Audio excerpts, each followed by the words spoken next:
page turners, and welcome back to the channel. I'm Matthew, the man with a hat who reads. And welcome back to another exciting episode of What Am I Waiting For?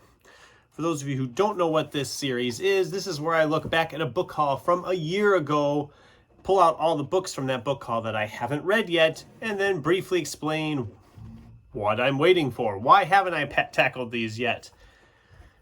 And so we are looking back at the book haul from March, April 2023. There was 25 books in that original haul. 9 of them we haven't read yet. So that's not terrible, right?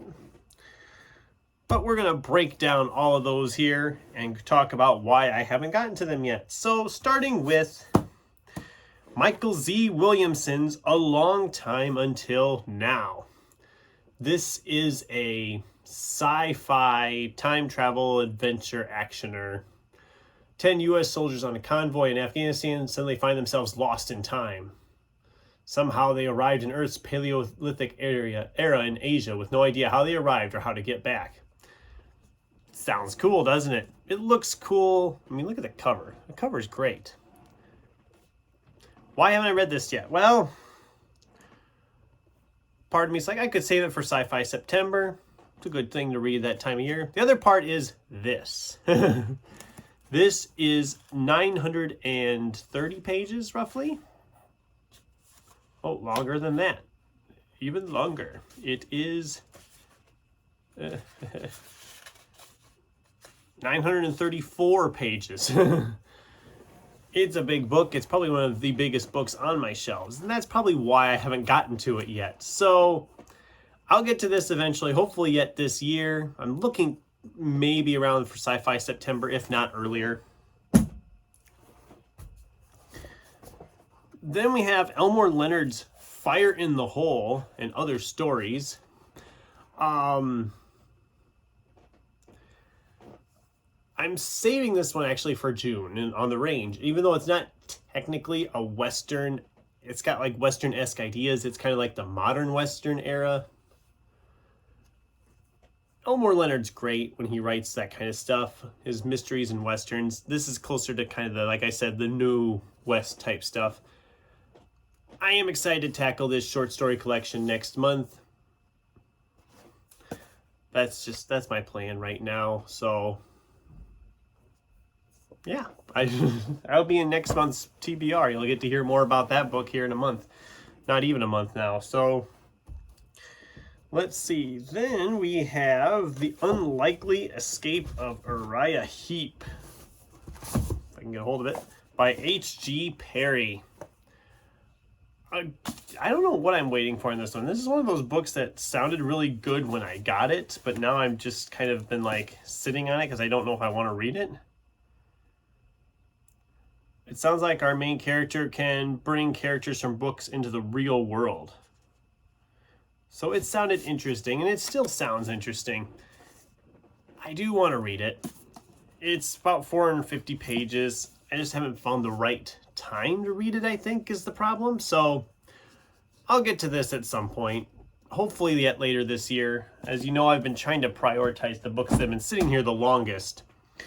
So that's kind of why I've been holding off on some of those. But oh, let's talk about one that we've been really sitting on for a while. Morning Star by Pierce Brown.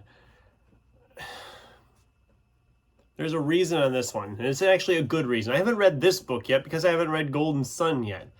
I haven't read Golden Sun yet because I want to reread Red Rising before I tackle them. So that's a plan for later this year, to read all 3 of these. I think as part of my Sci-Fi September plans is to read all 3 of them pretty much back to back. So I will be getting these tackled by the end of the year. Golden Sun's been here a long time. It's been here almost 2 years now, so I really need to get at that one. But we have Matt Hill's Graft.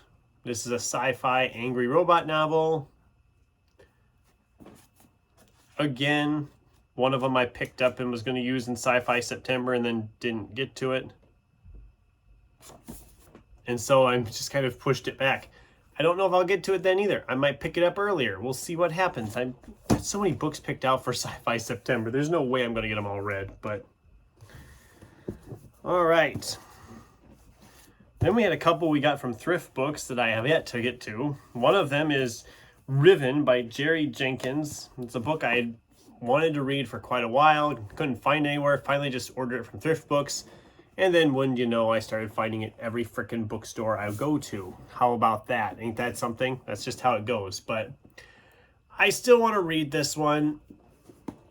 Maybe in June? Maybe July?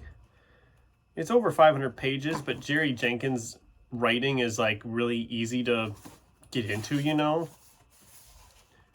Who knows? I might actually pick it up sooner. Maybe I'll just break my TBR and read it now this month yet. I don't know. I do want to read it, and I will read it at some point. The same with this other one from Thrift Books, KJ Parker's The Company. Imagine Lost meets The Italian Job. It sounds great, sounds fun, and just like I was a year ago, I'm still bummed with Thrift Books saying that this book was in good condition when the back cover looks like this. I don't call that good condition. I call that acceptable condition. But... whatever. I do want to read that one as well. These last two I picked up in a used bookstore, knowing nothing about one of them, and the other one just sounding good. But this is Matt Ruff's Fool on the Hill. I love this cover. It just feels really like artsy. Don't know a lot about this book, but like I said, Matt Ruff is an author I've really enjoyed because he just seems to write in so many different genres all at once. So I'm really excited to get to this one at some point. You know, after I eventually get to set this house in order, which I've had in the last two TBRs here these last few months, and I haven't tackled it yet, so... And then the last one is by Michael Davis. This is Street Gang, The Complete History of Sesame Street. I grew up on Sesame Street, as a lot of us did. This sounded really good. A nice biographical look at Sesame Street and its history and all that. It sounded good. It really sounded good. And it is one I'm hoping to get to very soon. I'm actually going to push this one into my June TBR. It feels like it'd be a good one to read alongside a bunch of Westerns and stuff. And I'm trying to read more nonfiction. This one fits the bill for that. So, yeah, that's the list of books that I've had here for over a year that I haven't tackled yet. Have you read any of these? Should I prioritize any of these? Are there any of these that you've read and say, don't bother? I'd love to hear from you in the comments down below on all of that. Until next time, thanks for watching, and keep turning pages.